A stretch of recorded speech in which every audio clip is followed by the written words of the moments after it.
El día de hoy vamos a hablar de tórax y aparato respiratorio. Dentro hay inmersos bastantes temas, por lo que son entonces, pero son temas bien interesantes, bien importantes que creo que les va a gustar mucho. Como siempre, hablamos un poquito de embriología para entender un poco el desarrollo embrionario del sistema pulmonar. Eh, yo trato de que las cosas les queden, realmente considero que no son tan complejas, entonces, generalmente casi todo se forma ahí por la tercera semana, casi todo se forma en la tercera semana. En este caso del desarrollo pulmonar es a la cuarta semana. Y generalmente ya antes de la 12ª semana, casi todo está, eso generalmente a nivel embriológico, para que sea como una manera sencilla de aprenderse las cosas.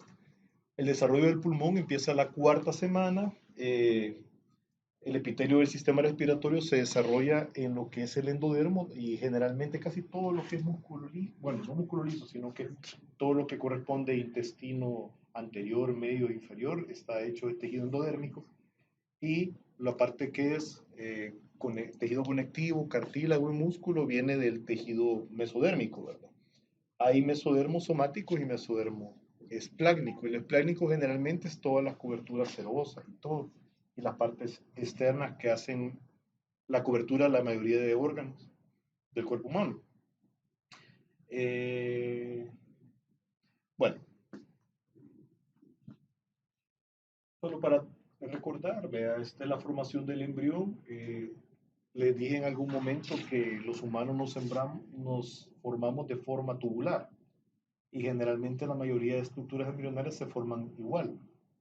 En casi toda la formación nos formamos en base a tubos. Tenemos una manera de cerrarnos, ya sea lateromedial y nos cerramos también cráneo caudal. Entonces ahí vemos el embrión en una forma como cierta curvatura. Ya vemos la parte que corresponde a lo que es la base de la cabecita. En esta parte, en la parte ventral, está lo que es el corazón.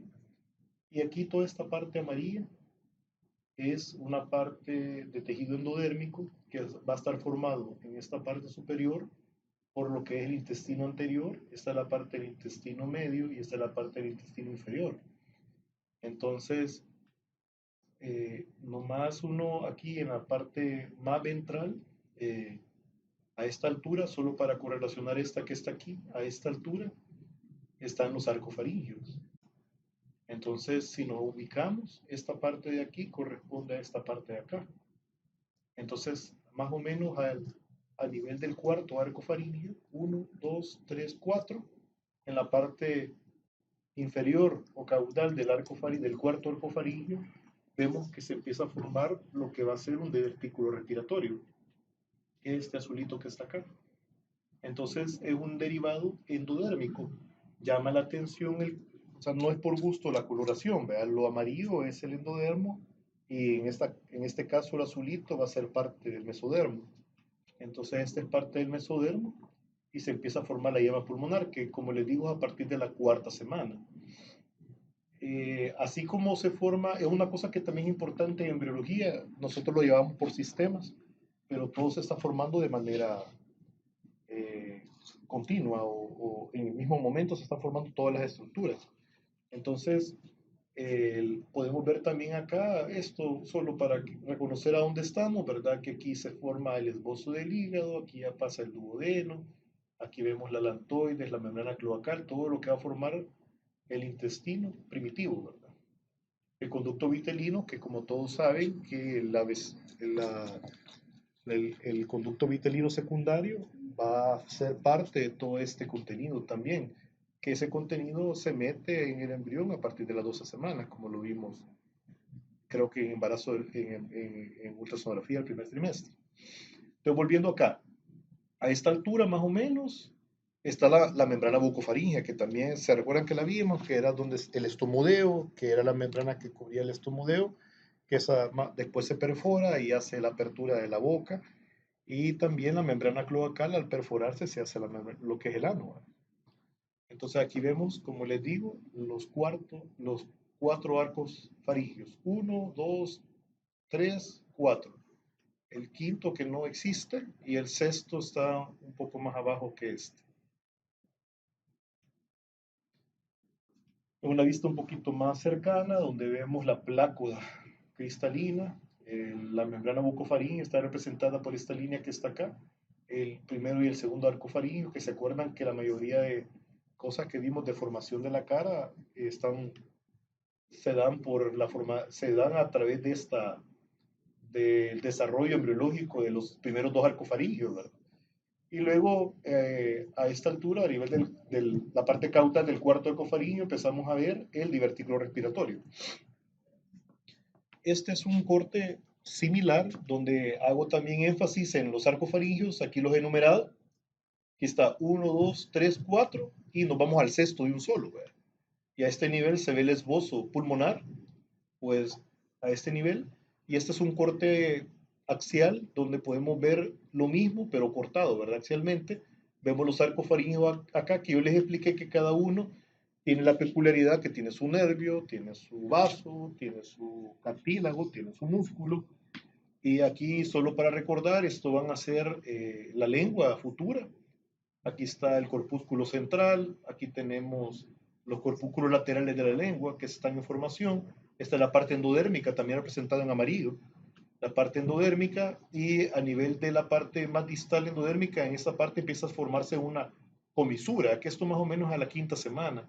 Una comisura que luego se va a hacer como una T, que va a ser lo que al final va a ser lo que es la laringe, la glotis. Lateralmente van a estar las cuerdas vocales falsas, las cuerdas vocales verdaderas, etc. Luego, a partir de más o menos la quinta semana de desarrollo, vamos a ver algo que es bien importante reconocerlo, porque así vamos a entender la formación de las fístulas traqueosofágicas. Y es de que inicialmente el, el, el esófago está completamente unido a lo que corresponde la parte respiratoria, ¿verdad? Esto correspondería a la tráquea, esto correspondería al esófago. Si se fijan, hay una unión común entre ellos, ¿verdad? Esto que está acá se llama tabique traqueosofágico. Estos pliegues traqueosofágicos tienden a hacer esta confluencia, y luego que si se fijan, está completamente abierto. Entonces, cuando estas aperturas, valga la redundancia, no se cierran, o, o por algún motivo no se forman, eso hacen las comunicaciones que más adelante va a explicar la patología. Y aquí vemos más o menos al final de la quinta semana, entre la quinta y la sexta, ya tiene completamente cerrado todo esto. Una cosa que es importante, y me parece a mí, la verdad que no tanto complejo, digo yo, porque realmente si fuera práctico, sencillo, la formación del cuerpo humano, no realmente no, creo que somos demasiado complejos. Pasa algo que llama mucho la atención en todas las estructuras tubulares del cuerpo. Y ahí va desde la boca hasta el ano. Generalmente son estructuras huecas, como estas que están aquí. Pero desde de la sexta semana, más o menos a la octava o la novena, son huecas, pero perdón, de la sexta semana son huecas, y ahí por la octava semana empieza a haber una proliferación endodérmica adentro de todos los vasos. O sea que todos los vasos se sellan de nuevo. Se sellan para después apoptosarse y abrirse nuevamente. Entonces, entonces llama la atención lo complejo que es, porque se hubiera quedado hueco desde el inicio. Pero embriológicamente esto se llena completamente y esto se prolifera de manera endodérmica, toda esta parte de acá, y todo eso se cierra. Esa es la razón que más adelante, cuando está ahí por la 11ª semana, ya está recanalizada nuevamente o tubulizada. Y la falta de recanalización, porque no hubo apoptosis, produce la estenosis esofágica, la atresia esofágica, la estenosis duodenal, las atresias duodenales, todas las atresias intestinales, duodenales. Pero es porque ya, entonces el mecanismo fisiopatológico es falta de apoptosis después de que todas las estructuras proliferaron. Entonces llama la atención, a mí, como le digo, me parece bien complejo el cuerpo que se comporta de esa manera, pero eso es lo que hace. Entonces aquí vemos de que la parte que es el esbozo pulmonar, que lo mencionamos en las anteriores diapositivas, ha empezado a tener una ramificación en dos primordios. Generalmente el árbol pulmonar se va a ir reproduciendo de forma dicotómica, o sea, por pares. Entonces desde aquí empieza la primera formación dicotómica, donde va a estar el bronquio derecho y el de izquierdo. Generalmente el bronquio derecho es un poco más vertical que el bronquio izquierdo y todo eso tiene un razonamiento. El razonamiento es que porque estructuralmente también, embriológicamente, yo le dije que todo va a la misma, o sea, en este momento se está formando todos los sistemas, ¿verdad? Entonces se está formando el sistema cardiovascular. La formación del sistema cardiovascular hace que toda la parte izquierda se levante, porque el corazón está más tirado a la punta a la izquierda. Esto favorece que el bronquio izquierdo esté más lateral. Por eso que más adelante, cuando los niños tienen, bueno, los niños y los adultos también se les traba algo y se les va a ir al bronquio derecho, porque es el que está lineal. Entonces, anatómicamente, esa es la tendencia que las estructuras se tiren hacia la izquierda. Aquí vemos los esbozos pulmonares, como le digo, el derecho y el izquierdo, y el esófago sigue su continuidad. Esto es lo mismo visto en un corte axial. Esta es la parte donde está el esófago dorsal a la tráquea. Y vemos cabal la unión que le digo yo, que en ese momento está el tabique traqueoesofágico y las dos llamas bronquiales primarias que van a ser el bronquio derecho y el izquierdo. Y de ahí vemos, esto es un corte axial donde vemos, esta es la parte endodérmica que yo le digo que prolifera y se sellan. O sea, estas rueditas se sellan completamente y luego vuelven a abrirse. Esto es lo que hace las patologías, la respuesta a las patologías que le mencioné. Y esto es lo que le mencionaba. Esto más o menos se hace entre la octava a la 11ª semana. Y vemos que es un tubo inicialmente, como todos los humanos que somos tubos. Y luego, mire, empieza a proliferar en la parte interna, empieza a sellar en la parte interna. Y luego vuelve a abrirse. O sea, ya la 11ª semana ya todo está abierto nuevamente. Aquí vemos a este lado lo mismo que habíamos representado en las diapositivas previas y vemos de que está la formación aquí de dos tubitos en la parte dorsal que es el esófago, ventralmente la tráquea, aquí la división en los dicotómica, ya en los bronquios primarios embrionarios y aquí vemos de que ya el derecho, y aquí es una cosa bien fácil porque la idea de darle las clases es que sean fáciles. Entonces, ¿se acuerdan que les mencioné? No sé si se lo mencioné que no lo mencioné aquí, les he mencionado algo del corazón. No vean. Bueno, pero eso lo voy a decir, eso lo voy a adelantar. El, la válvula tricúspide tiene tres válvulas. Y yo siempre ocupé esa analogía, aunque ya no va ahorita políticamente, pero en la derecha era la tricolor, ¿verdad? Entonces, derecha tricolor, tricúspide. Ah, pues derecho, el árbol bronquial tiene tres lóbulos. También, o sea que no hay donde perderse. Y el izquierdo tiene dos, como la mitral. Entonces, para fines prácticos, yo sí me lo aprendí, ya sí me lo sé. Entonces, cuando uno está escribiendo, ya sabes, derecha tricuspidia, en el caso de la válvula del corazón, derecho, el árbol traqueobronquial se divide en tres, ¿verdad? Y aquí está, división trico 3 y aquí tenemos dos. Aquí va a tener tres lóbulos pulmonares y aquí va a tener dos lóbulos pulmonares. Así ya no se la vulgar jamás. Y vemos que poco a poco va formando los bronquiolos primarios, los bronquiolos secundarios, los bronquiolos terciarios. Al final de que termine toda la etapa embrionaria van a haber 17 bronquios terciarios. Y los últimos 6, que son 23 al final, se van a formar en la etapa postnatal. Y aquí vemos también una cosa importante que más adelante la vamos a describir bien, de manera, así como se está formando todo a la vez, la parte de la maduración pulmonar es como entrelazada, o sea, ninguna de las etapas de formación glandular son que termina una y empieza la otra, sino que se entrecruzan entre ellas.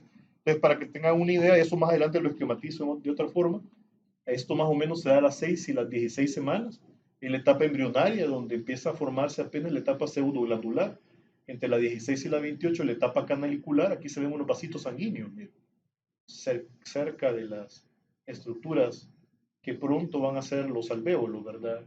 Y a las 28 a las 36 semanas la etapa sacular. Esto más adelante lo voy a explicar mejor. Y nos vamos a detener porque ya vimos la de la proliferación y le dije que no había apoptosis y toda esa cosa. Vamos a hablar de fístula traqueosofágica. La fístula traqueosofágica es relativamente frecuente, mide 1 en 3.000 nacidos vivos. La división incompleta de la parte craneal del intestino anterior, allá donde estaban viendo el intestino anterior, en la parte superior, en la porción respiratoria, donde estaba el esbozo respiratorio y estaba el pliegue traqueosofágico, más o menos a la cuarta semana, la falta de recanalización o falta de apoptosis de esa proliferación que le comenté, y ese es el mecanismo fisiopatológico y está asociado a, mire, generalmente casi todas las patologías están asociadas a T13, T18 y T21. En este caso, más relacionado a T21, y esto creo que lo mencionamos en algún momento. Si no, lo vamos a, no sé si alguien se acuerda de este acrónimo y me dice qué es. No, alguien que se recuerde. Tino. Tino. No, este es un acrónimo importante para tener en cuenta anomalías. La V quiere decir vertebrales. La A quiere decir atresia anal. La C quiere decir anomalías cardíacas. La T y la E es fístula traqueosofágica. Y la R quiere decir renales y la L limbs, extremidades. Entonces, esto es un acrónimo que se tienen que aprender porque generalmente está asociado a muchas anomalías congénitas. Entonces, se va a describir durante todo el curso a cada rato, pero por eso lo traigo también a mención. Una cosa importante en la fístula traqueosofágica, quizás lo que yo les puedo decir que es lo que nos va a llamar más la atención para pensarlo, es el polidramio. Ahora, ojo, el polidramio leve y moderado no nos está diciendo que hay una anomalía congénita. O sea, el polidramio que nos va a llamar la atención es el severo.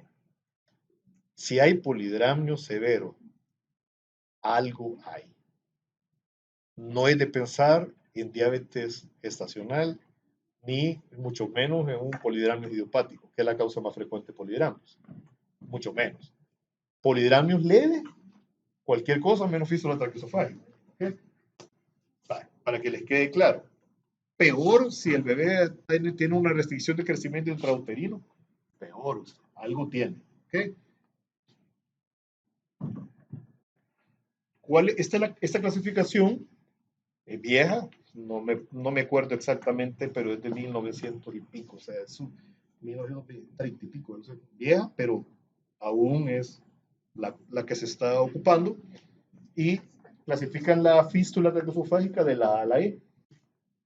La más frecuente es la del centro, en un 90 a 95%, que quiere decir que es la que van a ver si Dios le permite ver una, ¿verdad? Entonces, para que lo tengan en cuenta. ¿Y qué van a ver?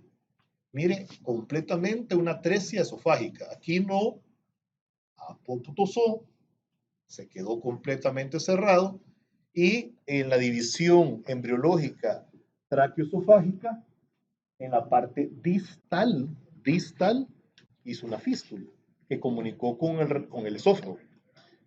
Entonces, esto es lo que vamos a ver. Ahora, la razón de que comprendan esto, porque esto es una cosa que a través del tiempo uno dice, fístula traqueosofágica, el niño no traga.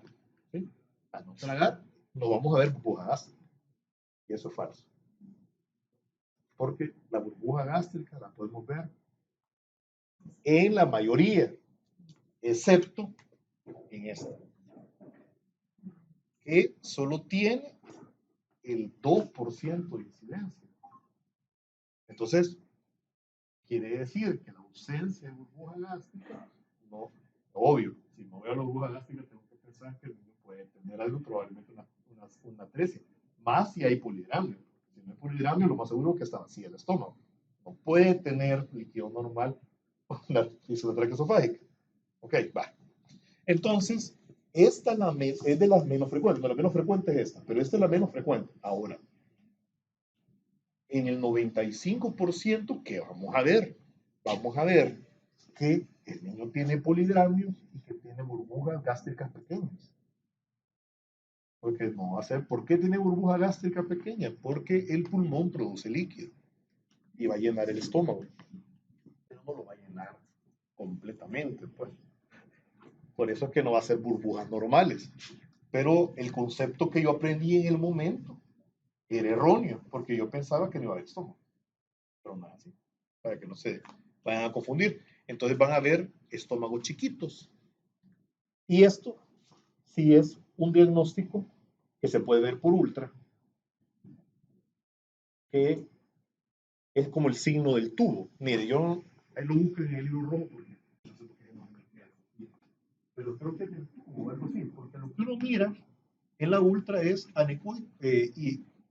anecoico acá, como que si el bebé no traga. Si ustedes están haciendo una ultrasonografía y van ahí por el lado del epiglotis y están viendo que el niño, ahí se mira cabal que la glotis cierra, que la glotis abre, entonces se forma un tubito y ahí no pasa.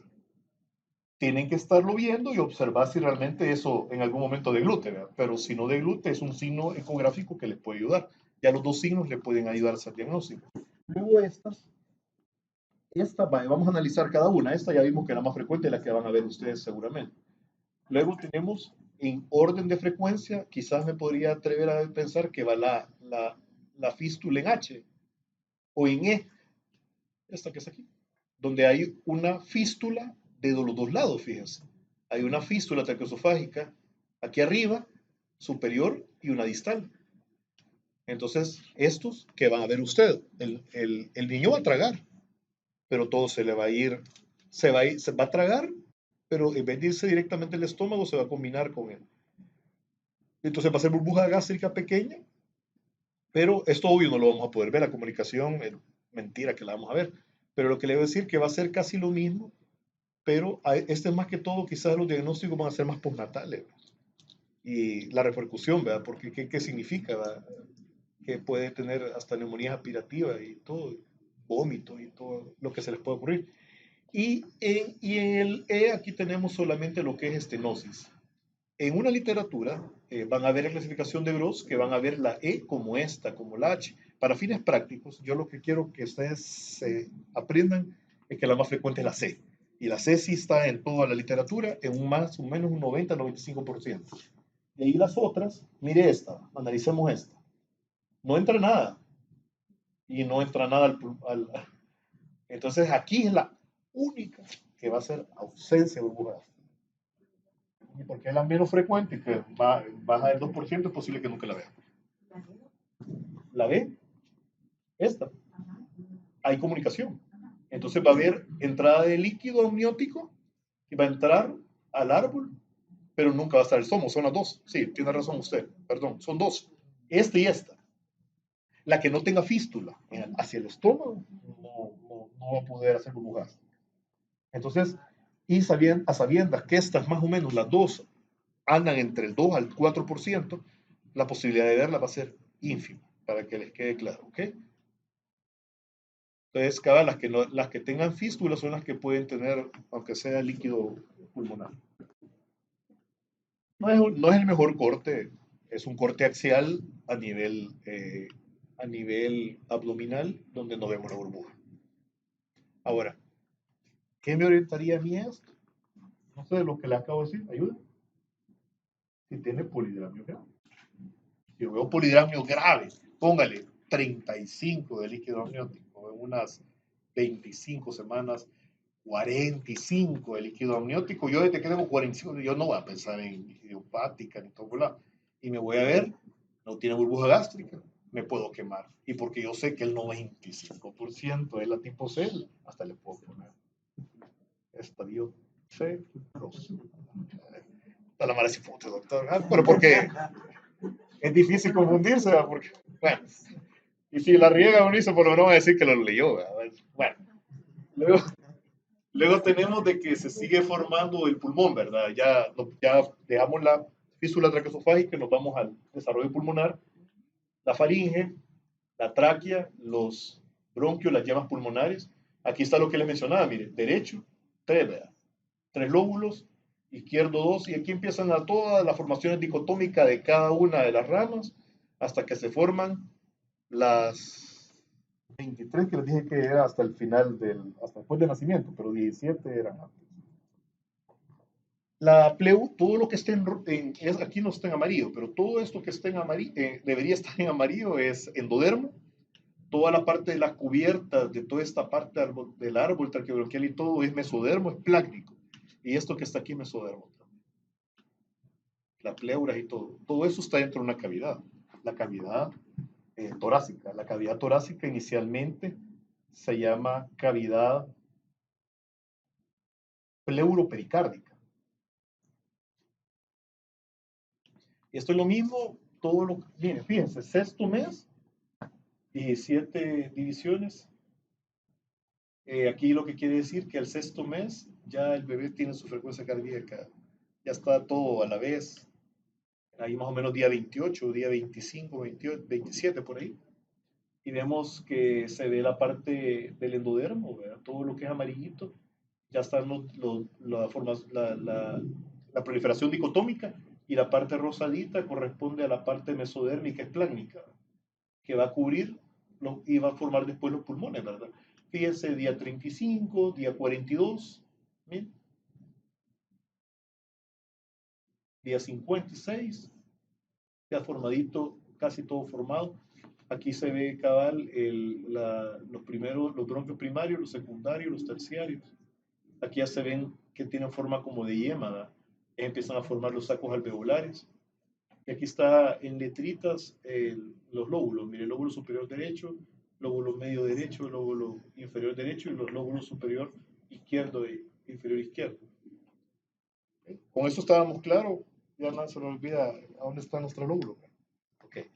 Ahora, empecemos lo que es la etapa de la maduración pulmonar.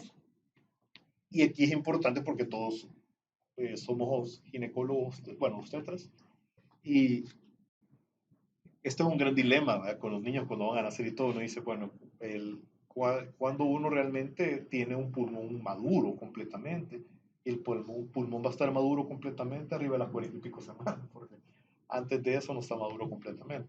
Y la formación pulmonar dura mucho tiempo, hasta los 6 años de edad más o menos. Bueno, pero en las etapas de la maduración pulmonar tenemos que saber la etapa embrionaria, que es la etapa que aquí donde le digo, mire, pueden haber una clasificación de estado donde está fusionada la embrionaria con la pseudoglandular. Y como le dije, son etapas que se cruzan entre ellas. Entonces, más o menos entre la quinta semana y la 16 estamos en estas etapas. La que hemos mencionado, que la dejé a la sexta semana, donde se formaba apenas la parte dicotómica inicial, y tenemos la parte donde ya empieza a formarse lo que son los primeros bronquios y la parte, los bronquios primarios, etcétera. Ya se empieza a formar cierto tejido pulmonar alrededor, con el mesénquima. Y más adelante, en la etapa canalicular, el nombre canalicular viene de que hay una canalículos o tienen áreas que pueden llegar a comunicar con sangre. Hematosis. El hematosis es igual a intercambio gaseoso.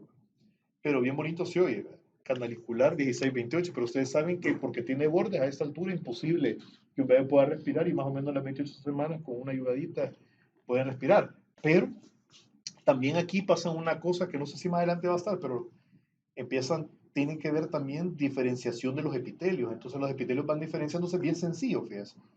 Van desde cilíndrico, o sea, como que si estuvieran viendo algo así cilíndrico, como unos vasitos, y se van cortando los vasitos y los vasitos se hacen tazas y las tazas se hacen pailas. Cuando los vasitos y las tazas se hacen pailas, ya pueden intercambiar gaseoso. Entonces, ¿qué quiere decir? Que las células cilíndricas son malas para intercambio gaseoso, las células cuboideas son malas para intercambio gaseoso, pero las células planas sí. Entonces, todo eso se desarrolla a la par. Entonces, más o menos a las 28 semanas, las células ya son planas y empieza a haber una buena hematosis y un intercambio gaseoso lo más idóneo posible. Entre las 28 a las 36, ya a esta altura en la canalicular ya empieza formación de neumocitos tipo 1, neumocitos tipo 2, pero es hasta la etapa sacular donde estos van madurando, se hace más surfactante, etc. Por eso es de que esto, todavía a estas edades nos hacen taquimedia al recién nacido, muchos niños, por todas esas razones. Y aún hay niños que se cansan más adelante todavía y tienen bastante líquido dentro de los pulmones porque la formación y la maduración del pulmón tarda bastante tiempo, no es así de sencillo. Esto es lo mismo representado en un esquema, etapa embrional o pseudoglandular, miren más o menos, ahí por las 16 semanas más o menos termina esta fase donde todavía no se piensa en sacar un bebé pulmonarmente. Solo se han formado las ramificaciones del árbol traqueobronquial, bronquios primarios, bronquiolos y bronquios terminales ya están formados a nivel de las 16 semanas. Es como que si fuera el árbol de Navidad sin nada de hojita, pero ya está el palo con todas las ramas. Bueno, y en la etapa canalicular, estas chichitas que están acá solamente están queriendo decir que ya tiene cierto contenido sanguíneo alrededor. Y están, hasta que esto se haga delgadito y bien bonito y lleguen a tener células planas, va a permitir un buen intercambio gaseoso. Y en la etapa sacular se forman los sacos pulmonares, los alvéolos y todo. Y ya cuando tienen la etapa alveolar, ya pueden hacer intercambio gaseoso idóneo, que es la hematosis, ¿verdad? Eso es todo, pero lo vamos a ir solo para que vean los eventos puntuales en cada etapa. Esto, división dicotómica del brote pulmonar, inicio, etapa embrionaria. Los brotes pulmonares y sus hojas del mesodermo pleural continúan creciendo y se ramifican, se llenan gradualmente las cavidades pleurales, que le dije que se llamaban cavidades pleuroperitoneales, que es donde está toda la parte interna. 16 semanas el árbol traqueobronquial está formado por tráquea, bronquiolos terminales, y aquí vemos, aquí empieza a medio verse, a pesar que es la pseudoglandular, algunos glóbulos rojos, pero todavía no hay comunicación. Las células, yo sé que no lo alcanzan a ver, pero eso grueso que se ve amarillo, ¿no? Es que son cilíndricas todavía, entre cilíndricas y cuadradas. Aquí vemos lo mismo, ¿ve? Aquí vemos, mire las células, ovoidea, no son planas todavía, no son buenas para el intercambio gaseoso. Tenemos aquí lo que son los glóbulos rojos, no hay ni siquiera acercamiento de ellos, ¿verdad? En la canalicular, que entre la 16 y la 28, hay proliferación del mesénquima, la irrigación sanguínea, que ya les mencioné, se forma la estructura básica de la porción pulmonar encargada del intercambio gaseoso, mire que es el acino. Ya están, porque ahí está ramificado todo, los bronquiolos terminales, conducto alveolar y sacos y alveolos ya están. Pero mire, todavía la célula se mira redondita, cuadradita. Esta es la misma canalicular, tenemos que ya el aumento de la luz de los bronquios y los bronquiolos terminales, la vasculogénesis o hematosis, ya de alguna vasculogénesis, perdón, formación de células sanguíneas cerca de los bordes de las vías respiratorias. Y esto siempre en la canalicular, le digo que se forma más o menos al final los neumocitos tipo 1 y tipo 2. Los tipo 1 responsables del intercambio gaseoso, los tipo 2 son los productores del surfactante. Esto es un poco más macroscópicamente, un dibujito, un esquema donde se ve el intercambio gaseoso, que ya puede empezar a darse en la canalicular, aunque no es completa. Y aquí se ve lo que es en verdecito, son neumocitos tipo 2, y estas estructuras que están aquí son los neumocitos tipo 1. Y aquí tenemos, estas son las células hemáticas dentro de los mismos alveolos. Microscópicamente, la etapa sacular, entre las 28 y las 36, aquí se termina de formar los alvéolos, se cambia el epitelio de cúbico plano. Ya no me acuerdo por qué puse esto. No me voy a acordar, es El Salvador. Aumento en la superficie del intercambio gaseoso y un rápido adelgazamiento del intersticio. A las 28 semanas se produce la 16ª división que origina los bronquiolos terminales. A las 32 a 36 maduran los neumocitos tipo 1 y completa la maduración funcional del pulmón. Ah, ya, el epitelio estratificado, creo que es, de cúbito plano. Para que los epitelios se acuerdan que cambiaban de epitelio plano, pseudo estratificado y todo. Yo creo que esto es lo que quiere decir. O escamoso. Ah, plano o escamoso. Esto quiere decir. A las 36 semanas se han provisto los capilares y se denominan los alvéolos primitivos. Lo mismo, aquí hasta la red de los capilares rodeando los alvéolos. La etapa alveolar entre las 36 y las 40 se siguen formando alvéolos, se completa hasta el 8º año de vida, no era sexto, era 8º. Los primeros 2 años es el momento de mayor incremento en el número de alvéolos. Se produce un mayor adelgazamiento de la barrera sangre-gas y un aumento en la producción de surfactante y la ramificación progresiva de la vía aérea. Y ahí hay otras fases, porque hay una literatura que habla de otras fases, que son las fases de hipertrofia, creo que de incremento también de surfactante, pero la han dividido por los eventos posteriores que se dan en la etapa postnatal. Para fines prácticos, es mejor manejar las que tenemos hasta ahorita, que hasta el alveolar. ¿Cuáles son los factores responsables del desarrollo pulmonar normal? Uno, que tenga espacio suficiente en el tórax, ¿verdad? Todo lo que restringe el crecimiento torácico puede dar hipoplasia pulmonar. Segundo, los movimientos respiratorios fetales. Todo lo que puede ocasionar que el bebé se le mueva respiratoriamente menos puede producir hipoplasia pulmonar. La presencia de líquido en el interior de los pulmones es esencial para que se formen los pulmones. Por eso es que las personas que tienen dificultad para que entre líquido amniótico a los pulmones tienen hipoplasia pulmonar. Y la cantidad suficiente de líquido amniótico. Aquí todo lo que es igual, un anhidramo, o sea, por las razones que sea, va a dar hipoplasia pulmonar. Okay. Y hoy vamos a hablar de lo que nos compete ultrasonografía. No sé si tienen alguna pregunta.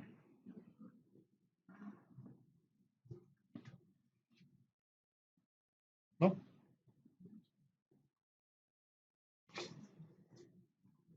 De anatomía no hablé mucho, pero aquí lo más importante es que casi todo lo que inerva toda esta zona es el vago y el nervio laríngeo superior y el nervio laríngeo recurrente son los que inervan toda la sección de esa parte respiratoria. Bueno, evaluación ultrasonográfica del tórax. El tórax puede evaluarse en cortes sagitales, axiales y coronales. Se encuentra comprendido entre las clavículas, diafragma y las paredes laterales. El corte típico de evaluación rutinaria axial es la imagen tetracameral. No voy a hacer hincapié mucho en cardiovascular porque es el tema que viene y es bastante largo, bastante largo. Este es el corte axial más importante que tenemos que lograr, donde vamos a ver dos cosas. Bueno, voy a varias cosas. Primero, vamos a ubicar. El corazón generalmente es la tercera parte de la estructura torácica. Generalmente su punta tirada a la izquierda, por lo que les mencioné también, que la parte izquierda, ahí está el estómago también, y también el hígado levanta el corazón y lo hace horizontal en los bebés. Por eso es de que está bien lateralizado a la izquierda, para que tengan una idea. Y a la par de lo que va a estar cubriendo el corazón de aquí a acá, esto son los pulmones. Ahora, si yo, bueno, para fines prácticos, las cámaras derechas del corazón tienen que ser estas y estas son las izquierdas, solo porque aquí está el pulmón izquierdo, pulmón derecho. La columna vertebral, aquí hay un espacio que se puede ver por ultra, yo sé que parece un poco fumado, pero se puede ver por ultra, es el timo, porque el timo es una estructura bastante grande en la etapa embrionaria y fetal y desaparece hasta la etapa de la adolescencia, el timo, pero es una glándula que es importante. Más adelante vamos a mencionar algo sobre el timo, pero a esta altura se logra ver, es una imagen un poco más hipoecogénica con relación a la ecogenicidad de los pulmones. Los pulmones son un poco más hiperecogénicos si lo comparo con el hígado, por ejemplo, para que tengan una idea de la ecogenicidad. Esta es la toma, ya hablando de ultrasonografía, vemos la imagen tetracameral. Se los dije en algún momento, los sonografistas nos tenemos que oír técnicos. En vez de decir 4 cámaras cardíacas, mejor tetracameral. 5 cámaras cardíacas, pentacameral. Se oye mejor. Bueno, y aquí tenemos, para que vean tan sencillo, este es un preámbulo de cardiovascular. La columna vertebral es el parámetro que vamos a tomar en cuenta. Las cámaras que están más cerca de la columna vertebral son las izquierdas. Entonces, esta es la aurícula izquierda, este es el ventrículo izquierdo, esta es la aurícula derecha y este es el ventrículo derecho. Esta es, por ley, la tricuspidia y esta es la mitral. ¿Va? ¿Por qué? ¿Por qué me orienté? Porque esta es la columna vertebral. Todo esto es izquierdo y todo esto es esternón. Y eso es en todos los seres vivos de aquí en adelante, salvo que tengan alguna rotación en todo, pero esto es lo que vamos a ver. Entonces, así de fácil, yo les decía a los residentes cuando estoy haciendo así, vaya, bien fácil, uno puede decir, aquí está la tricuspilla. Pero es por lo mismo, porque no, técnicamente no saben cómo ubicarlo. Esta es la aorta. Y toda esta parte que está acá un poquito más hiperecogénica son los pulmones. Esta foto no está muy bien porque está magnificada, pero aquí se puede ser un poquito más hiperecogénico con relación a lo demás. Este es un corte abdominal. Ah, y esto es importante también. Más adelante también voy a hablar sobre eso. Pero es importante ver lo que vemos. El corazón y la aorta, lo sumo. Y con suerte, con mucha vista, el timo, que le digo que se puede ver. Pero no tenemos que ver nunca la burbuja gástrica, ¿verdad? Porque si no estamos frente a una hernia diafragmática. Y esto lo tenemos que ver también, porque tengo que estar seguro que tiene estómago y que la entrada de la vena umbilical y los cortes necesarios para del corte de la circunferencia abdominal. ¿Okay? Un corte sagital donde podemos ver el diafragma, esta parte hipoecogénica del diafragma, la burbuja gástrica, el corazón, pulmón.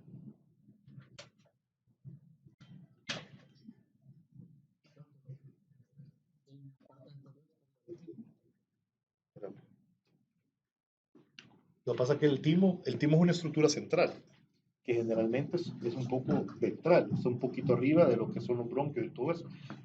Por aquí debería estar, más o menos. Y porque el timo es grande. El timo aquí, más o menos, es un pedazo aquí. En una foto que viene adelante está bien cabal. No está bien cabal, es donde dicen que está el timo. Lo van a ver. Vale, los pulmones se aprecian claramente en los cortes coronales, se muestran como una ecoestructura homogénea. En este corte se constata que el pulmón derecho es ligeramente más largo que el izquierdo. Esto es en el corte coronal. Entonces aquí, mire, aquí vemos la imagen tetracameral, ¿verdad? Para hacer siempre, explicar bien, esta es la columna vertebral, entonces todas estas son las cámaras izquierdas, son las cámaras derechas. ¿Ok? Pulmón, pulmón. Aquí le ponen pulmón proximal, que está más cerca del transductor, pulmón distal, que está más lejos del transductor. Esta es ahí decía en el corte que era una imagen con alta definición, no cualquiera puede ver así.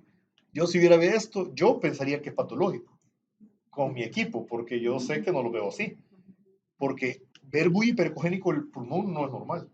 Ya lo van a ver ustedes las patologías de hipercogénica, pero con un aparato de esta definición que realmente no lo conozco, vemos cabalito el diafragma, la burbuja gástrica, las costillas y el pulmón.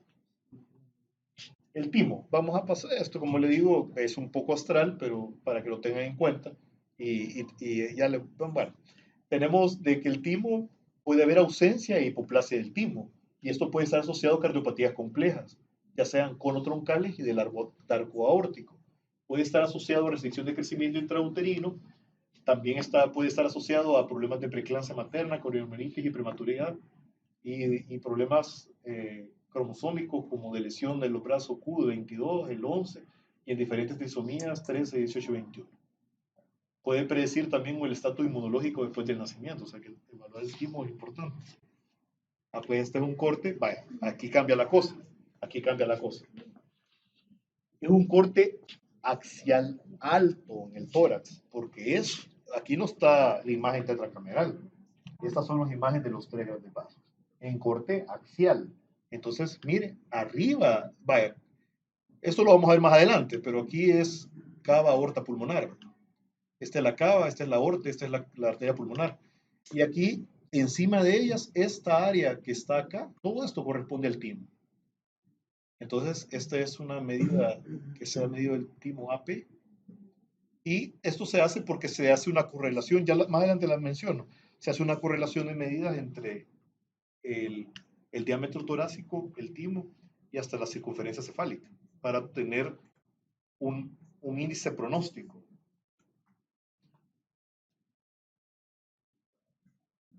El timo. Aquí, esta estructura penitas, ajá, es el timo y aquí vemos apenas los vasos sanguíneos. Quizás esto se va acercando más a los aparatos que tenemos.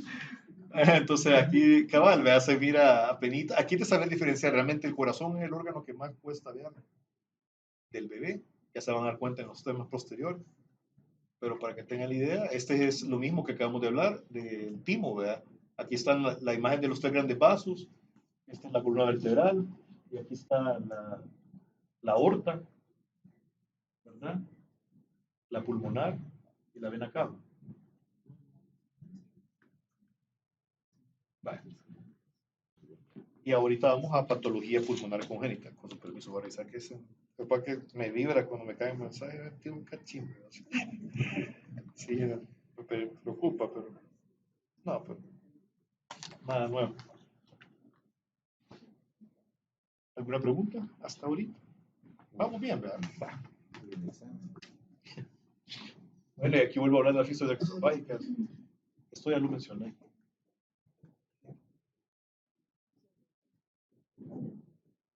Ah, no, vaya, sí, se me. Bueno, agenesia pulmonar. La agenesia pulmonar es obvio, grave. Si es bilateral, es incompatible con la vida. Y si es unilateral, que es infrecuente, les digo de entrada porque es infrecuente, se debe porque no se formó una leyemita bronquiales, de las que vimos en la primera edición dicotómica, no se formó. Entonces es asociado a muchas más formaciones, a otras, que pudiéramos poner Bacter de nuevo, y podríamos poner también anomalías de corazón, cardiopatías. Generalmente las cardiopatías son las anomalías más frecuentes. Mire, esta ya no es una imagen sonográfica, es una resonancia magnética. Y hay que hacer hincapié, resonancia magnética podemos dejar en los bebés cuando tenemos sospecha de patologías que no se pueden ver por ultra. Una es esta, donde podemos ver que el pulmón airado y el pulmón donde no hay nada. Pulmón airado, donde no hay nada. Poco a poco todas las estructuras, ¿qué pasa con el pulmón si es solo un pulmón? Se va a inflar y va a desplazar la estructura del lado contralateral. Tampoco va a llegar, por su estructura limitada, no va a llegar a ser todo el tórax, ¿verdad? Pero va a tirar todo para un lado. Y aquí, bueno, este en orden de importancia lo ordené porque, y quizás de frecuencia. Entonces, la agenesia pulmonar, como le digo, es rara, la bilateral es incompatible con la vida. La unilateral es lo que le mostré, que es mejor hacer diagnóstico por resonancia magnética.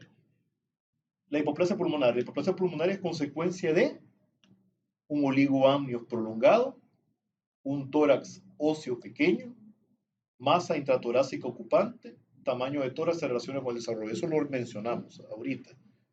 Y eso es importante porque un oligoamnio precoz antes de las 24 semanas tiene mal pronóstico.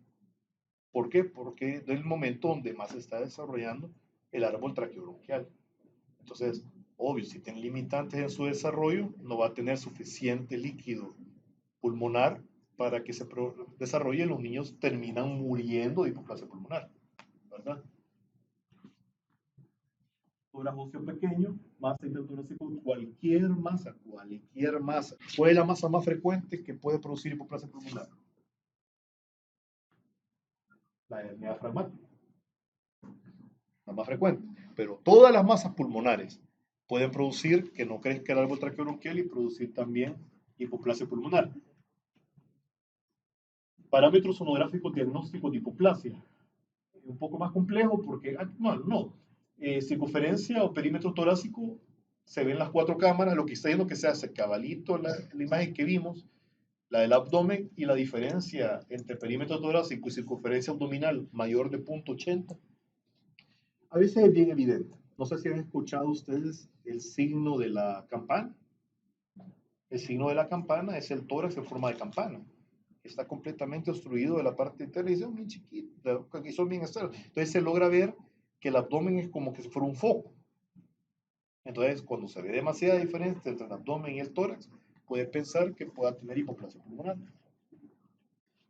La altura pulmonar baja, el bajo volumen pulmonar, ya sea por masas intratorácicas y resistencia de la arteria pulmonar por alteraciones de Doppler y todo mayores que la esperada. Para fines prácticos, porque esto no es práctico, para fines prácticos, todo lo que le pueda significar una disminución de la circunferencia torácica puede estar asociado a hipoplasia pulmonar, de la manera que sea. Este es un corte sagital del bebé, donde podemos ver el tórax en campana, más o menos. Se ve comprimido y se le ve esta parte aquí bien exaltada. Este es un tórax, podría ser un tórax en campana. Este es el abdomen. Y aquí se logra ver, si se fijan, aquí hay una diferencia bastante importante en lo que es el tórax con relación al abdomen. Este es un tórax restringido. Mira, penita, mira cómo se ve el corazón. Ni se ve. Entonces, ¿qué va a llevar esto? Mientras más temprano, peor pronóstico, pero esto es hipoplasia pulmonar.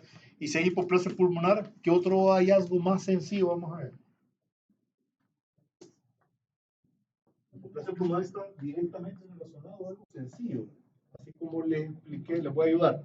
Así como uno piensa en fístula traqueosofágica con, lo más sencillo aquí, oligoamios. Lo contrario. O sea, tiene que tener una correlación directa porque hace oligo. O sea, lo contrario. ¿Toras en campana? Esta es la imagen más bonita. Sagital. Este es el pulmón. ¿Ve?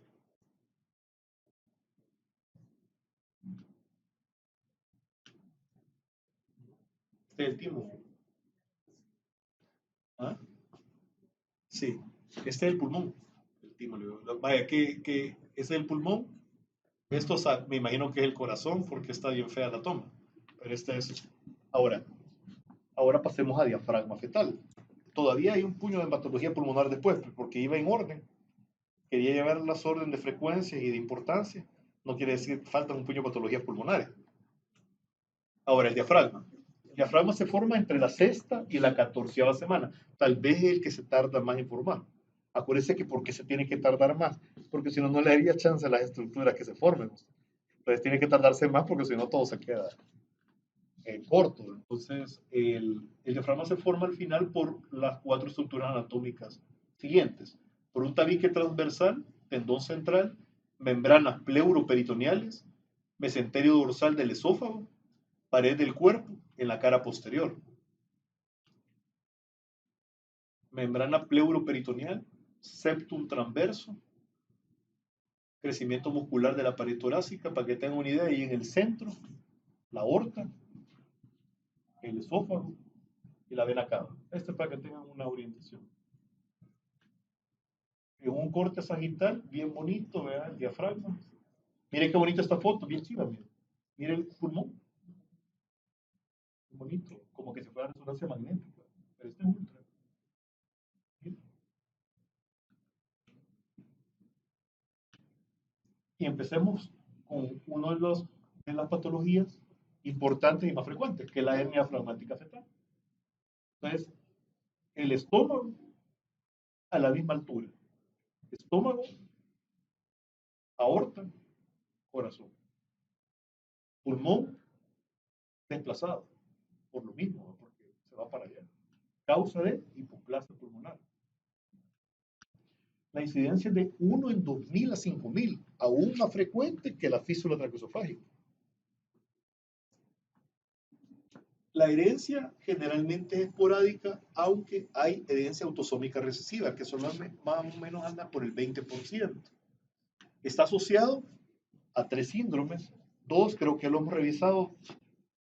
Si no lo he revisado es que me confundo, porque a veces llevo unos temas en casi, entonces puedo confundir, pero si ya lo revisamos son estos 2, que es el síndrome de Becky-Wiedemann y el síndrome de Pierre-Robin. Ese sí lo vimos con usted.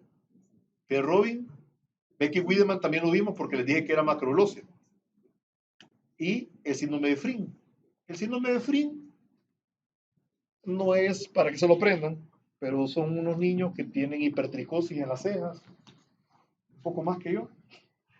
Tienen más separadas las cejas, hacen hipertelorismo, tienen tabique nasal plano. ¿Qué más tienen estos niños? No me acuerdo. Bueno, por ende tienen, obvio, hernia diafragmática. La mortalidad puede ser, en alguna literatura habla del 20%, pero puede llegar a ser hasta el 75%, o sea que es importante diagnosticar la hernia diafragmática, porque es frecuente y porque tiene una alta tasa de mortalidad. Factores pronósticos, anomalías asociadas, volumen del contenido intestinal herniado es importante y todos van a tener polidramios también. ¿Por qué? Porque va a haber dificultad para tragar con todo el desplazamiento que va a tener adentro, pues. Entonces también están acompañados de polidramios.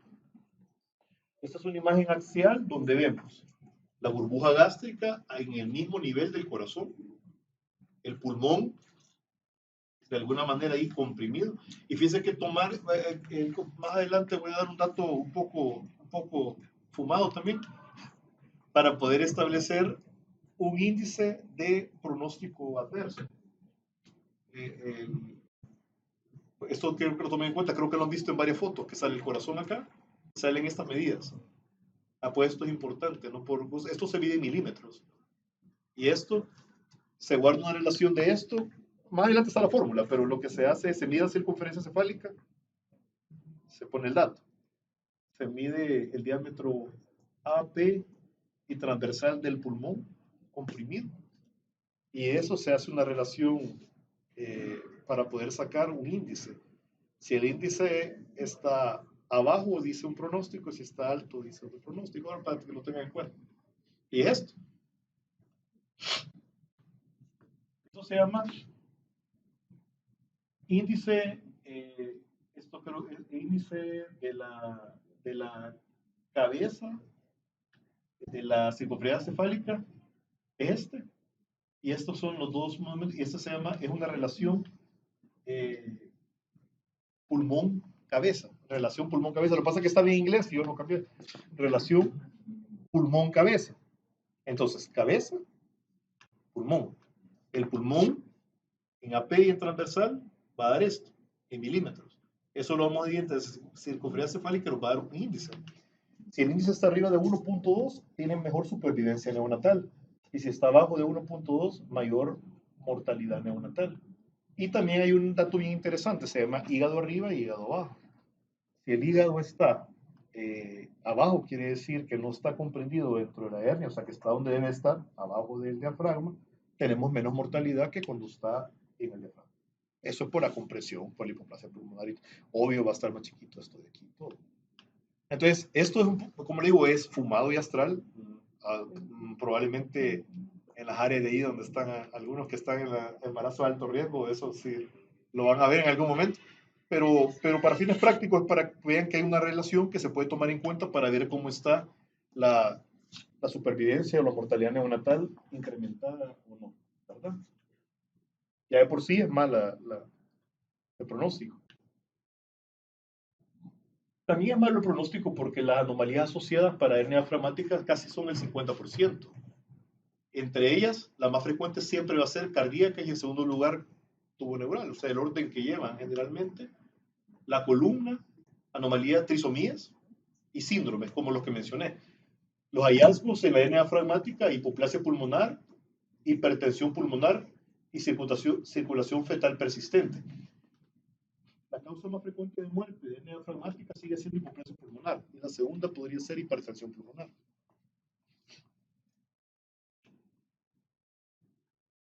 El diagnóstico ecográfico definitivo.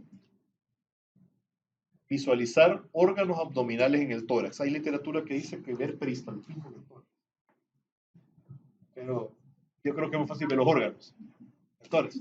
Y lo más bonito y lo más chivo que el órgano que es más fácil de ver en el tórax es el estómago, porque es anecoico.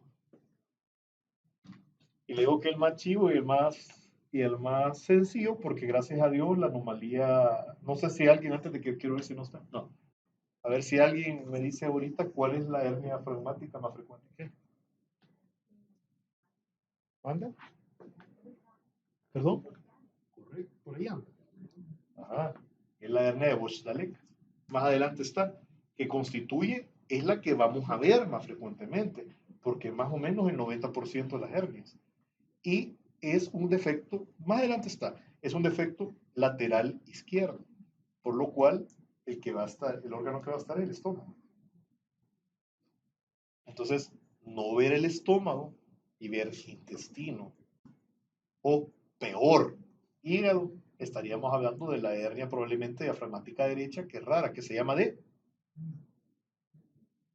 Es más fácil porque un puño de estructuras se llaman iguales, que la de Morgagni. El signo ecográfico es una masa ocupada por líquido inmediatamente por detrás de la aurícula y el ventrículo izquierdo en la parte inferior del tórax. Características ecográficas: ausencia de estómago, el mediastino desplazado, la circunferencia abdominal pequeña, es lo que va a haber una porque todo va a estar hacia arriba, el niño va a tener circunferencia abdominal pequeña. Polidramios, siempre. Peristaltismo intestinal en el tórax. Hay que ser bien acucioso. Y puede llegar a estar acompañado en algunas circunstancias de derrame pleural. Generalmente el derrame pleural va subsecuente a la afectación, o sea que más adelante, como progresivo. Esta es la clasificación según la posición del defecto. El más frecuente, la hernia de Bosch-Dallek, 90% de los casos. 80%, aquí dice el 90% de los casos diagnosticados, el 80% es izquierda, el 15% es derecha, y las centrales o bilaterales son bien poco frecuentes, pero esta es la más letal de todas, la bilateral, porque todo le sube para arriba. Órganos herniados del lado izquierdo, el estómago, el intestino y el vaso. Órganos herniados del lado derecho, el hígado y la vesícula. Defecto parasternal derecho o hernia de Morgagni se localiza en la porción anterior del diafragma y representa el 1 o 2% de los casos. Bien poco frecuente. Lo que mencioné es más frecuente la derecha o la bilateral con relación a esta. Puede haber un defecto del septum transverso, este es más que todo de la rara, ¿verdad? O un defecto a nivel del tendón central, que es la hernia hiatal. Estas no creo que las podamos ver. Si las vemos va a ser mucha suerte. Ahora, el pronóstico siempre va a ser malo. Esta quizás es un poquito más llamativa, más fácil de diagnosticar, porque la burbuja gástrica va a estar a la par del corazón y el corazón va a estar desplazado a su lado derecho. Este es un esquema donde podemos ver la de Bosch-Dallek. Aquí sale bilateral, vea, pero generalmente, bueno, la Bosch-Dallek tiene que ser del lado izquierdo, al lado donde está el estómago, la hiatal en el mero centro de la formación del diafragma, a nivel del tendón central, y la de Morgagni, que es más tirado del lado derecho. Diagnósticos diferenciales de hernia diafragmática. Todo lo que puede ocupar espacio a nivel del tórax puede ser un diagnóstico diferencial. Enfermedad enomatoide quística, teratoma quístico, secuestro pulmonar, quiste broncogénico y tumores neurógenos. Para fines prácticos, casi todos los diagnósticos diferenciales en las patologías torácicas son los mismos. No se van a confundir mucho. El corazón y el estómago. La hernia de Bosch-Dallek. Corazón, estómago, pulmón desplazado. Corazón, un área quística aquí. Ahora, ¿qué pasaría? Un ejemplo, eso más adelante lo vamos a mencionar, pero por ejemplo, ¿qué pasa si yo veo esto y le hago la ultra abdominal y le veo el estómago? Quiere decir que este no es estómago. Entonces puede ser un quiste broncogénico. Hernia diafragmática congénita, causas de mortalidad, ya las mencioné: hipoplasia pulmonar, hipertensión pulmonar, circulación fetal persistente, signos ecográficos de mal pronóstico, dilatación persistente del estómago en el tórax, subdesarrollo cardíaco izquierdo por la compresión. Es el índice de relación cabeza-pulmón abajo de 1.2. Diagnóstico diferencial: la malformación adenomatosa quística, el quiste broncogénico y el secuestro extralobular. Eso ya lo vamos a ver. Criterios sonográficos de gravedad en hernia diafragmática: si es muy precoz, como todas las anomalías congénitas. Mientras más precoz, más mal pronóstico. Diámetro abdominal transverso abajo del percentil 10. Mientras más RCIU, más marcada es la cantidad de tejido que se ha ido para arriba. Por eso es de mal pronóstico. El hígado dentro del tórax, más mal pronóstico. Por eso les dije hígado arriba o hígado abajo. Hígado arriba es mal pronóstico. Hipoplasia funcional del ventrículo izquierdo, secundario toda la compresión de esto. El estómago dentro del tórax también es mal pronóstico. Y el polidramios, que esto quizás no iría aquí, porque todas las patologías de estas dan polidramios. ¿Preguntas? ¿Alguna duda? A pesar que este nombre es raro y probablemente muchos ni lo habían escuchado, es de las anomalías más frecuentes que hay en el pulmón, que se llama malformación adenomatosa quística pulmonar, o la pueden llamar, como técnicos en ultrasonografía, MAC. Es una lesión blancuzca, hiperecogénica, amartomatosa, que es como que si fuera una esponja. O sea, se mira muy hiperecogénica, un poco sólida y tiene ciertas características porque hay una clasificación.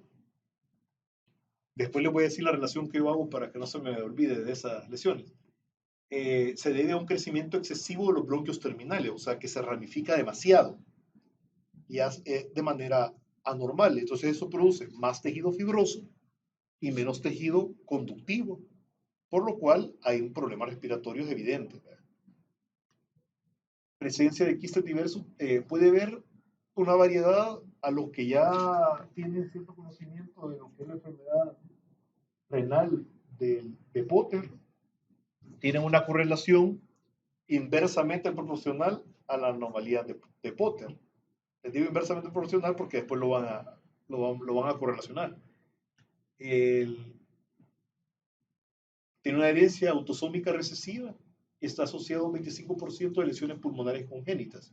Ahora, una cosa, a pesar de que, créame, yo cuando uno lo lee así, uno dice, pues chica, no hay ninguna ganga este volado, pero muchas resuelven solas, muchas se autolimitan, pese a que son bien magnas en su presentación, y uno pudiera decir, este es un tumor, porque parecen masas tumorales.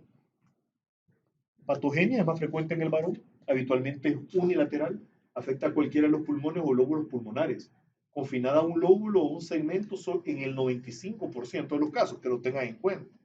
Va a ser más unilateral. Puede tener una alteración basal o primaria, la 13 bronquial, una alteración secundaria que es la displasia de los tejidos pulmonares distales a la atresia, que es más lo que les expliqué, que iba a haber una proliferación del árbol bronquial en sus bronquios terminales, y eso es lo que puede producir. Y este es un dibujito bien interesante para que lo entiendan. Un solo lóbulo pulmonar afectado. Vemos una estructura aquí bastante sólida. No da chance de ver tejido pulmonar, se fijan. Pero se ven unas áreas como en el pulmón, estas áreas corresponden a líquido. Entonces el pulmón se mira con áreas quísticas, como un panal. Ahora, este es un grado que en este caso se llama tipo 1. Esta es MAC tipo 2 y este es MAC tipo 3.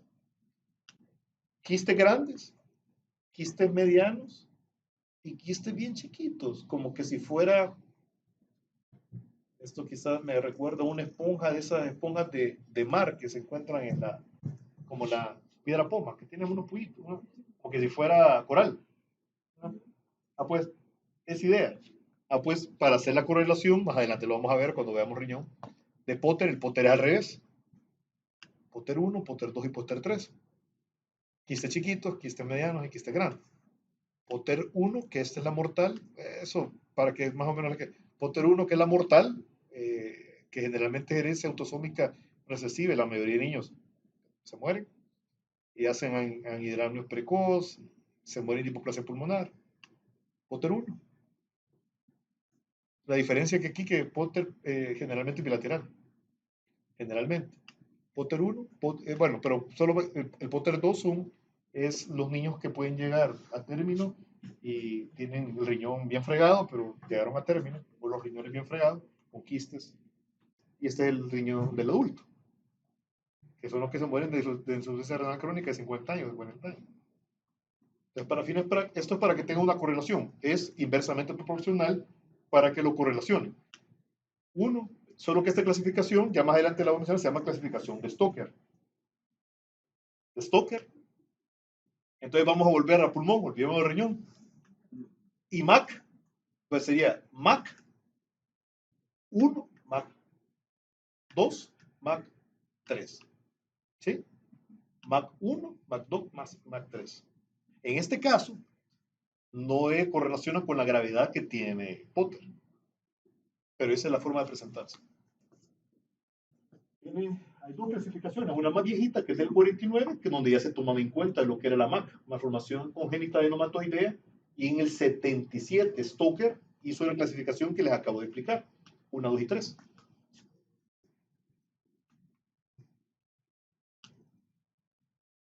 Una, dos, tres. A pesar de lo que mencioné, las tres pueden autolimitarse. Y esta es una clasificación también de Stoker y colaboradores donde vemos que los grados llegan hasta el cuarto. Pero para fines prácticos, esto es lo importante. Miren, tipo 1, quistes únicos o múltiples de más de 2 centímetros de diámetro, de bronquio o bronquiolo. El 2, quiste único o múltiples de menos de 2 centímetros. Y el 3, lesiones sólidas, con algunos quistes de menos de 0.5, o sea que están llenos de líquidos. Numerosos quistes de origen acinar es una malformación pulmonar congénita de la vía aérea. MAC. Las lesiones grandes, voluminosas y no compresibles. Ahora vamos a empezar a ser más técnicos y lo vamos a para que se correlacione mentalmente.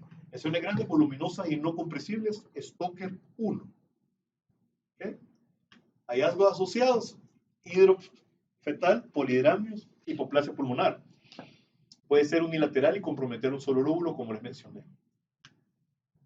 Aspecto patológico, macroquistes, quistes de tamaño medio y sólidos. Anomalías renales y cromosómicas asociadas. El aspecto ecográfico, masa multiquística, lesión sólida en efecto de masa. Ya las van a ver. Pronóstico, hidrops, polihidramios y volumen. Todas las lesiones pulmonares, si tienen hidrops, mejor pronóstico. Este es otro, bueno, este es la misma clasificación que mencioné. Y aquí estamos. Evidente usted, no se nos va, pero ya vamos a poder saber que esa es una MAC 1. MAC 1. Y cualquiera que vea esto, si no sabe, le va a decir a la señora que me va a morir. Pero sí, porque ahora, ¿qué sería de mal pronóstico? Que sea en el primer trimestre, en el segundo trimestre, y usted ve que no evoluciona. ¿Por qué? Porque le da hipoplasia pulmonar y se va a morir de eso. Si yo lo veo esto en el último trimestre, me puedo tranquilizar, le doy seguimiento, porque existe la posibilidad que revierta solo. Pero si esto es el primer trimestre, a pesar de que pueda revertir, el pronóstico no es bueno. ¿Okay? Y se van a dar cuenta porque va a ser oligoamio y todo lo que les mencioné.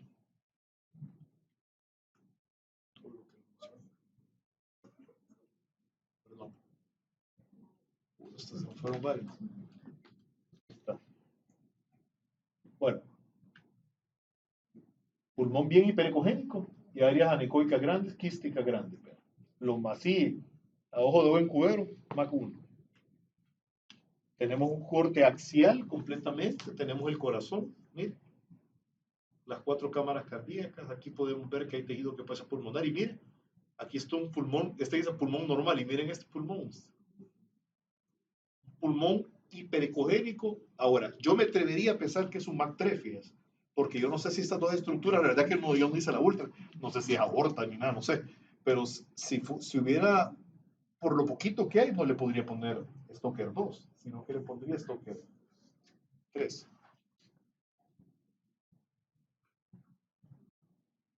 MAC, 2 MAC, que tenemos unas apenitas, unas áreas quísticas. Esta podría ser también un Stoker 3. Aquí también, mire el pulmón, el corazón desplazado. Esta es una imagen quística grande. Este pudiera tener, puede ser que sea la misma patología, ser un MAC 1 y 2 por este gran quiste, o puede ser un quiste broncogénico también. El MAC tipo 1 y 2, miren, aquí se ve como ciertas estructuras quísticas, ¿la ven? Aquí son estructuras más grandes, miren esto. Esto si lo miran, vaya, esto si lo miran en el riñón, es un Potter 3, perdón, un Potter 2.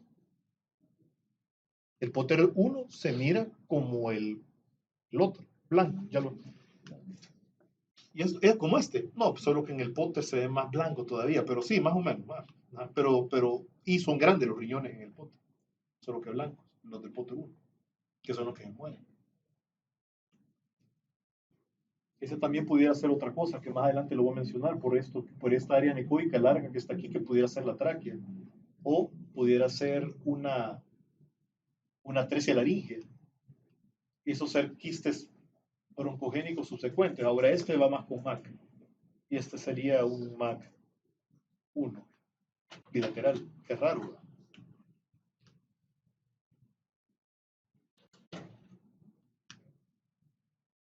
Y este es el pulmón, ¿ve?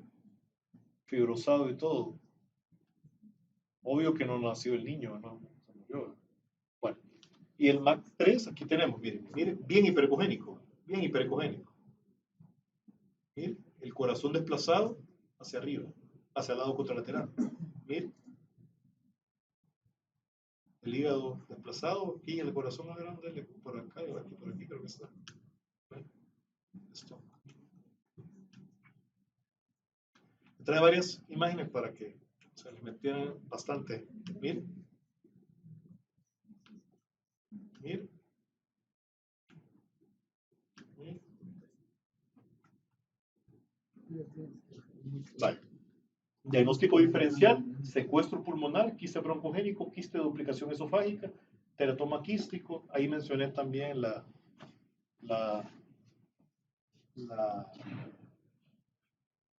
laringe, bueno, después lo vamos a ver. Diagnóstico diferencial, aquí es importante, ¿verdad? El uso del Doppler es de utilidad, ¿verdad? En esa misma lesión que teníamos, si es unilateral, yo le tiro Doppler y le veo una circulación que viene de la aorta, ese es un secuestro. Aunque tenga la misma configuración. Generalmente los secuestros no son tan grandes. Y generalmente los secuestros no son bilaterales. Y generalmente los secuestros están en la base del pulmón. Pero tienen la característica que tienen una irrigación ectópica proveniente de la arteria aorta. Ese es el diagnóstico de secuestro. Lo vamos a ver. La mayoría de los pacientes con MAC aislada que sobreviven después del parto serán asintomáticos durante el periodo neonatal. Pueden presentar regresión in útero sin que medie intervención. No hay riesgo de recurrencia. El uso del Doppler es de utilidad para establecer el diferencial del secuestro. Quistes broncogénicos raros, desarrollo anormal en la formación del árbol bronquial ya al final, ¿verdad? Ahí al final, y lo que hace de que en vez de crecer el alvéolo como debería, se limita su crecimiento por fibrosis y se enquista. Entonces vamos a ver áreas quísticas terminales, o sea, al final del pulmón. Gemación anormal del divertículo ventral del intestino, la mayor parte se sitúa en el mediastino, pueden ser bien grandes. No se asocian con otras anomalías, se pueden agrandar durante la lactancia, dice. Desplazamiento del mediastino y obstrucción bronquial, masas quísticas uniloculares o multiloculares en el tórax. ¿Cómo es?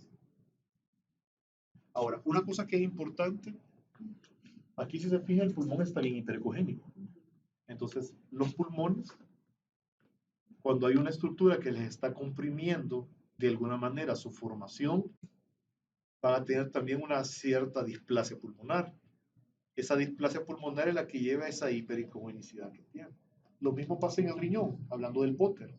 El riñón, mientras más blanco está y mientras más áreas tenga, está más displasia. Quiere decir que está microscópicamente dañado o lastimado, por eso que se ve hipericogénico. Pueden estar concomitantes también. Un quiste grande, que no sea el estómago, porque pudiera, este no parece estómago muy grande, ¿no? Un quiste grande, hay que pensar en quiste broncogénico. Quiste grande, este podría ser un MAC, ¿verdad? ¿Stoker qué? MAC Stoker 3, ¿verdad? Le tiramos Doppler. Aquí vemos, aquí no hay ninguna, pero cuando el Doppler, ya les voy a enseñar del secuestro, pero es para hacer diagnóstico, ¿verdad? Hay que usar el Doppler también. Atresia bronquial y traqueal, estas son lesiones altas que producen una lesión de masa pulmonar ecogénicas, obliteración por obliteración del segmento de la luz bronquial, atresias traqueales o laringias, vamos a ver los pulmones distendidos o hiperecogénicos, lo que estábamos viendo, y bronquios dilatados, histológicamente pulmones normales o hiperplásicos o displásicos, y se puede asociar a ascitis, mortalidad alta. O sea, la enfermedad pulmonar alta tiene mortalidad alta porque embriológicamente no se ha formado nada.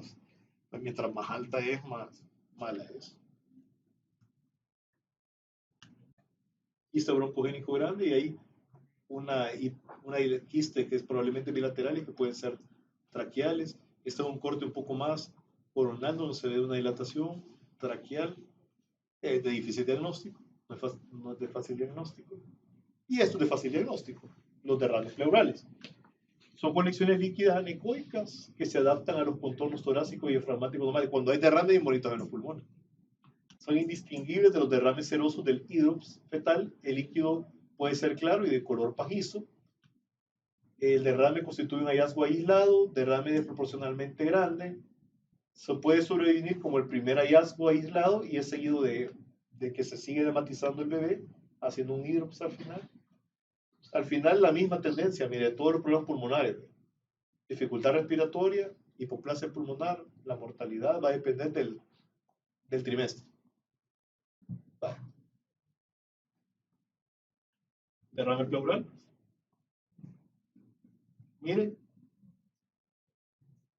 llama la atención, es una masa grande, bilateral, y sabemos que la MAC es generalmente unilateral, pero puede ser una MAC bilateral que lleguen a todos entonces imagínense qué quiere decir el pronóstico, malísimo. Uno, el corazón chiquito, usted, mire el corazón, no es la tercera parte del tórax, o sea que ahí hay hipoplasia, probablemente hipoplasia del ventrículo izquierdo. Segundo, hacen derrame que después se convierte en pleuresía, en ascitis, perdón. Esta es la unión del cordón umbilical, que va hacia el hígado. Entonces, esto es completamente, todo está envuelto en agua. Quiere decir que el niño aquí está en ICC. Para hacer todo eso ya está en insuficiencia cardíaca. Mira, ahí viene cabal, se delimitan los pulmones, bien chido. Mira el pulmón, derrame pleural, el pulmón hiperecogénico, una masa hiperecogénica, derrame pleural, masa hiperecogénica, derrame pleural, pulmón comprimido, derrame pleural, hidrotórax fetal, rasgos pronósticos. Esto es lo mismo que hemos mencionado para que lo tengan así bien delimitado. ¿Qué es favorable cuando vemos líquido pleural o derrame? Si es unilateral, es más favorable que sea bilateral. Que tenga una anomalía asociada es más favorable que tenga múltiples anomalías asociadas o un problema cromosómico, obvio. La ausencia de compromiso de todo el bebé en hidrops es favorable a que tenga hidropesía. Generalmente los hidrotórax fetales favorables pueden recurrir o regresar el 10 al 20%. Y esto al contrario progresa hasta que se mueren los bebés de insuficiencia cardíaca. Secuestro pulmonar, anormalidades broncopulmonares del intestino anterior, falta de comunicación con el árbol bronquial normal, dice. División, aquí está en desorden porque el más frecuente es el intralobular, que tiene una localización, para que no se confundan, similar al de la Wernicke, que es la más frecuente, que es lateral izquierda, en un 90%. Posterior y basal, ¿verdad? El intralobular. El extralobular es el menos frecuente, y lo que vamos a ver, lo que les mencioné, una masa de tejido pulmonar hiperecogénica, ectópica, envuelta en su propia pleura, como un pequeño pulmoncito, un lobulito pequeño. Va a tener, este es el diagnóstico, va a tener una irrigación arterial ectópica. Aorta descendente, la que le dé el vaso para que éste se nutra. Y su drenaje venoso va a ser la cava. Una vena porta, todo lo que es asigos es un vaso mal formado. Un vaso asigo o un vaso diferente que no debería estar. Anomalías asociadas, puede estar asociada a anomalías del intestino anterior y a hernia diafragmática casi en el 60%. O sea que puede ser concomitante con la hernia. Y la localización, para que no se lo olvide, miren, izquierda posterobasal, la misma ubicación de la hernia diafragmática Wernicke, que es posterolateral izquierda. Aspecto ecográfico, masa delimitada, hiperecogénica, uniforme en tórax, similar a las MAC, solo que las MAC son más grandes. Hidrops fetal, polidramios, igual que todas las que hemos visto, que hacen polidramios y al final pueden ser hidrops. Diagnóstico por ultra, una masa ecogénica circunscrita de localización basal, más frecuente en el lado izquierdo. El tamaño variable, generalmente son pequeñas. 50% de los casos se pueden visualizar componentes vasculares. Puede provocar rechazo mediastínico, hidrops y polidramios. A diferencia de la MAC, estas no recurren. La extralobular, que es la menos frecuente, en el 25%, puede hallarse asociada a anomalías frecuentes como cardiopatías congénitas y hernia diafragmática. Igual como la Morgagni, que es más frecuentemente asociada, hablando de la hernia diafragmática, anomalías congénitas asociadas. Puede estar asociado también a quiste broncogénico, a duplicación esofágica y también a pectum excavatum. La variedad extralobular, que puede tener localización extratorácica, del 10 al 15% de casos puede presentarse a nivel del diafragma o debajo del mismo, para saber a dónde la podemos encontrar. Y este es el dibujito donde vemos, a diferencia de las MAC, mire qué diferente, son pedacitos del pulmón, generalmente lóbulos, pero son completamente ectópicos, ya sea intralobar o extralobar. Este es el que estaba mencionando, el secuestro extralobar subdiafragmático. Estos van a tener un vasito de la aorta.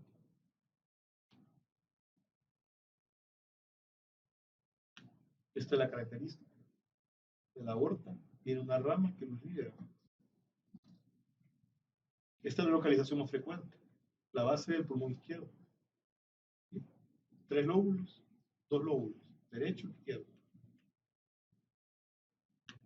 Este es el vasito que liga la masa. La aorta dorsal. Esta es la masa. Generalmente más hipericogénica. Ahí la foto en la que... Mire, parece una MAC. ¿Sí? Una MAC Stoker 3. Es un secuestro pulmonar porque tiene irrigación.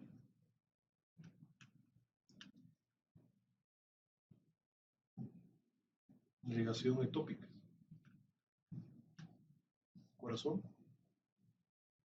Masa. Esta que está tirando para acá. Esta es la masa, pasa que no está tan hipercogénica, pero la ven aquí. Todo esto. Pero mire, tira un vasito para acá. Mire.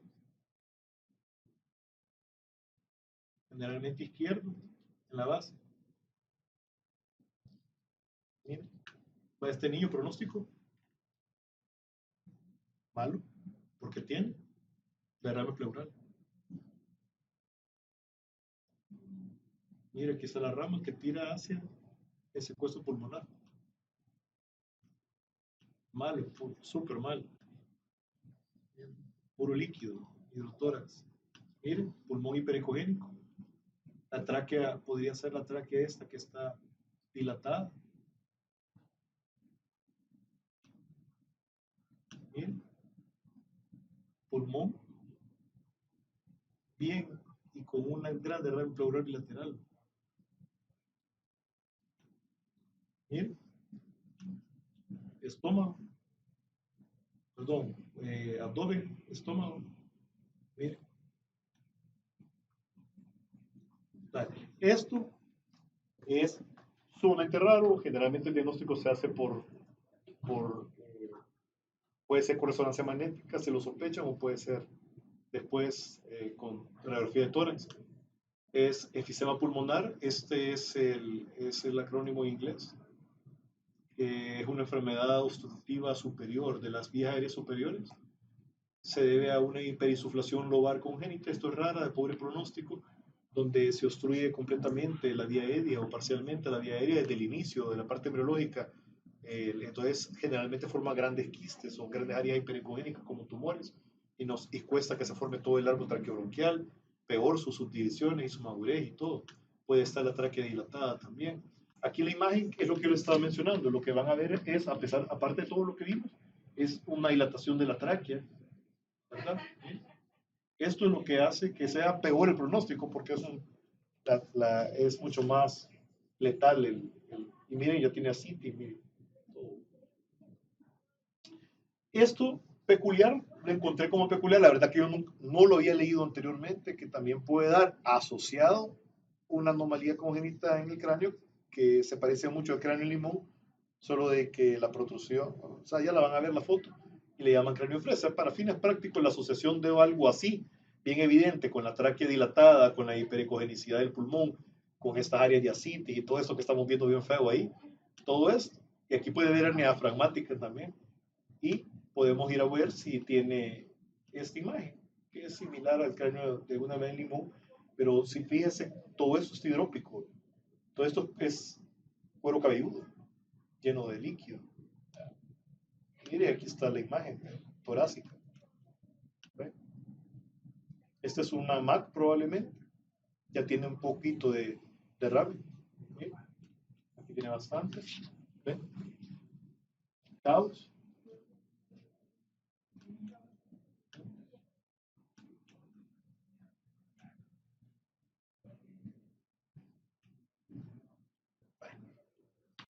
Esta pulmonar. Gracias. Preguntas. Hay bastante información en la que hemos visto el día de hoy. El siguiente tema que yo creo que va para enero, ¿verdad? Porque a diciembre es lo que es el 31 de diciembre. No, no sé, hay uno de diciembre, no saben qué fecha. Yo creo que ese tema lo vamos a hacer en dos, porque el tema es bien largo, que es cardiovascular.